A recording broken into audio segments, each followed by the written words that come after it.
5 আগস্টের পরে আমাদের আসলে সাধারণ জনগণের কাছে একটা প্রত্যাশা ছিল যে ইসলামী দলগুলো সমন্বয় ইসলামী দলগুলো ঐক্যবদ্ধ হয়ে ইসলামের পক্ষে একটা বাক্সা দেবে, কিন্তু আমরা এখন দেখতেছি আসলে ইসলামী দল নামে তারা আসলে বিভিন্ন লাইনে জুট করছে এবং অন্যান্য যারা দল আছে আসলে তাদের পক্ষে আর তারা সাবাই গেছে। আসলে এই ব্যাপারে আপনার মন্তব্য কি? আলহামদুলিল্লাহ, 5ই আগস্টের পরে তোমরা যে প্রত্যাশা করছিলে বাস্তবতা এটাই ছিল। এখন অন্যান্য ইসলামী দলগুলো, সমমনা দলগুলো যারা কাদের সাথে জোট করছে এটা এখন পর্যন্ত আমাদের কাছে পরিষ্কার না। আমরা দেখতেছি যে এখনও আমাদের ইসলামী সমমনা দলগুলো সহ আমরা এক জায়গায় আছি আলহামদুলিল্লাহ, এবং আশা করি যে আমরা ইসলামী সমমনা দলগুলো সহ আমরা একটা বাক্স পাঠাতে পারবো ইনশাআল্লাহ, এই আশাবাদ ব্যক্ত করতেছি। তারপরে আমরা তো আমাদের সাধ্য অনুযায়ী আমরা ইসলাম, দেশ, মানবতার কল্যাণের জন্য ইসলামী আন্দোলন বাংলাদেশ কাজ করতেছে। তা আমাদের চেষ্টা এখলাস নিয়ে এটা আমরা করতে থাকবো। তারপরের মাঝখানে যদি কোনো ধরনের দুর্ঘটনা হয় এটা তো আর আমাদের দায়ের ভিতরে আমরা এটা নিতে পারবো না, আর এটা আমরা বলতেও পারবো না।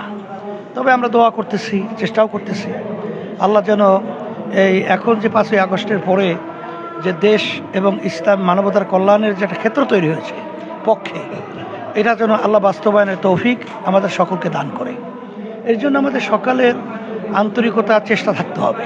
সেখানে সাংবাদিক যারা রয়েছে এবং যারা নাকি এই মিডিয়ার সাথে জড়িত আছে সবাইরই কিন্তু এই দেশের মহব্বতটা, আন্তরিকতা, এটা কিন্তু ইমানের একটা অংশ হিসাবে কোনো দলের প্রতি তাদের ওইভাবে অবস্থান তৈরি না করে দেশের স্বার্থটাকে অগ্রাধিকার দেওয়া, ইসলামের স্বার্থকে অগ্রাধিকার দেওয়া, মানবতার কল্যাণকে অগ্রাধিকার দেওয়া। আশা করি আল্লাহর রহমতে যে ক্ষেত্রটা আমরা সারা দেশব্যাপী সফর করার পরে লক্ষ্য করেছি, তাতে আল্লাহর রহমতে একটা ক্ষেত্র ইসলামের পক্ষে, দেশ এবং মানবতার কল্যাণের পক্ষে তৈরি হয়েছে।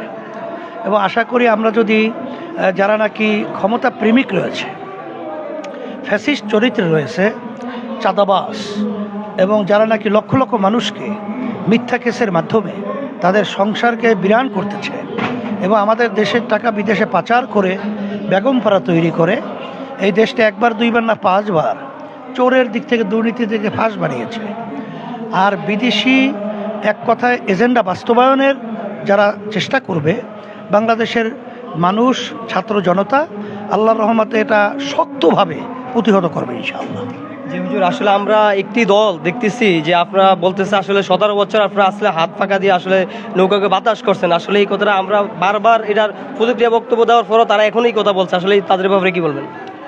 এটা ব্যাপার হয়েছে বাংলাদেশের অনেক রাজনীতি দলের মিথ্যা চারটা, এটা এখন তারা পুঁজি হিসাবেই আসলে অনেকাংশে ব্যবহার করছে।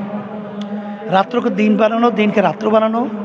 আর যারা এরকম মিথ্যা যারা নাকি অভ্যাস, তাদের মাধ্যমে কখনোই দেশ, জাতি, জনগণ, তাদের মাধ্যমে কোনো কল্যাণ, এটা একটা অযৌক্তিক স্বপ্ন, এর চেয়েও মারাত্মক তাদের থেকে কল্যাণ আসতে পারে না। এই জন্য আমরা বলবো যে এরা উদ্দিষ্ট পরিণতিতভাবে এবং যেটাকে বলা হয় রাজনৈতিক শিষ্টাচার, সেটার বহির্ভূত একটা মিথ্যাকে বারবার রচনা করার মাধ্যমে, মিথ্যাকে বারবার এরকম বলার কারণে জাতি তাদেরকে প্রত্যাখ্যান করার সূত্র কিন্তু তৈরি হয়ে গেছে। জাতি এরা বুঝে ফেলছে যে এরা মিথ্যুক।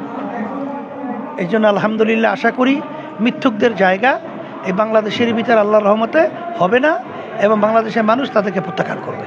জি হুজুর, আপনারা দাবি তুলছেন যে পিআর পদ্ধতিতে নির্বাচন হবে, কিন্তু বিএনপির মহাসচিব মির্জা ফখরুল ইসলাম আলমগীর মনে হয় গত 2-1 দিন আগেই বলছে আসলে পিআর কি জিনিস উনি নিজেই বলে না, উনি বুঝে না। আসলে উনি দলের এত বড় একটা দায়িত্ব ছিল, এই কথা বলছে। আসলে এই ব্যাপারে আপনার মন্তব্য? এটা আমরা বলেছি, যারা পিআরের ব্যাপারে এই ধরনের তুচ্ছ তাচ্ছিল্য করে কথা বলে, আসলে তারা তাদের রাজনীতি করার অধিকার থাকতে পারে না। কারণ 91টি দেশের মধ্যে পিআর রয়েছে, আর যেখানেই পিআর আছে 2-1টা বিচ্ছিন্ন ঘটনা ছাড়া নেপাল সহ, কিন্তু যদিও নাকি এই আচরণগুলো থাকার পরেও তারা কিন্তু পিআরের পদ্ধতি থেকে ফিরে আসে নাই। আর পিআর পদ্ধতির মাধ্যমে শতভাগ মানুষের ভোটে তাদের মূল্যায়ন হয় এবং এককভাবে ফ্যাসিস্ট চরিত্রে সরকার তৈরি হয় না। আর কালো টাকার দৌরাত্ম্য এবং গুন্ডাদের তাণ্ডব, প্রশাসনকে টাকার মাধ্যমে বিভিন্ন কায়দায় বায়েস্ট করা, এই প্রবণতা থেকে এই নির্বাচন পদ্ধতিটা আপনার স্বচ্ছ হয়। এই জন্য আমরা পিয়ার দাবি করেছি। এটা আমরা বলছি যারা চায় না, যারা বোঝে না, খায় না, মাথায় দেয়, বা তারা বুঝেই না, আসলে তাদের রাজনীতি করার অধিকারই থাকতে পারে না। কারণ যারা 91টি দেশের ভিতরে পিয়ার আছে, তারপর পিয়ার সিস্টেম তারা বলতেছে এরা বোঝে না, তাহলে আমরা বলবো আমাদের কাছে আসুক, আমরা বুঝিয়ে দেব ইনশাআল্লাহ। জি হুজুর, আরেকটা প্রশ্ন হলো যে অনেকেই আসলে প্রশ্ন করে যে জামাতের সাথে আপনাদের একটা বিরোধ ছিল এবং আপনারা প্রকাশ্যে জামাতের বিরুদ্ধে বক্তব্য দিতেন, এখন জামাতের সাথে আপনারা আসলে কীভাবে ঐক্যতে গেলেন এবং আপনাদের আসলে ভবিষ্যৎ পরিকল্পনা রয়েছে কি, এই ব্যাপারে একটু বলুন। এই ব্যাপারটা পরিষ্কার তোমরা জানো যে আমরা মৌলিকভাবে ঘোষণা করেছি যে ইসলামের পক্ষে একটা বাক্স। এখানে শুধু জামাত না, এখানে যত ইসলামী দল আছে সব দলের ব্যাপারে আমাদের এই ঘোষণাটা আছে।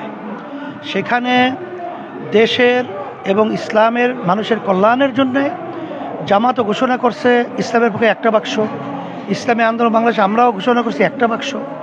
এবার বাংলাদেশ খেলাফত মজলিস মামুনুল হক সাহেব তিনিও ঘোষণা করছেন একটা বাক্স, নিজামী ইসলাম তারাও ঘোষণা করছে একটা বাক্স, ঐক্যজোট তারাও ঘোষণা করছে একটা বাক্স।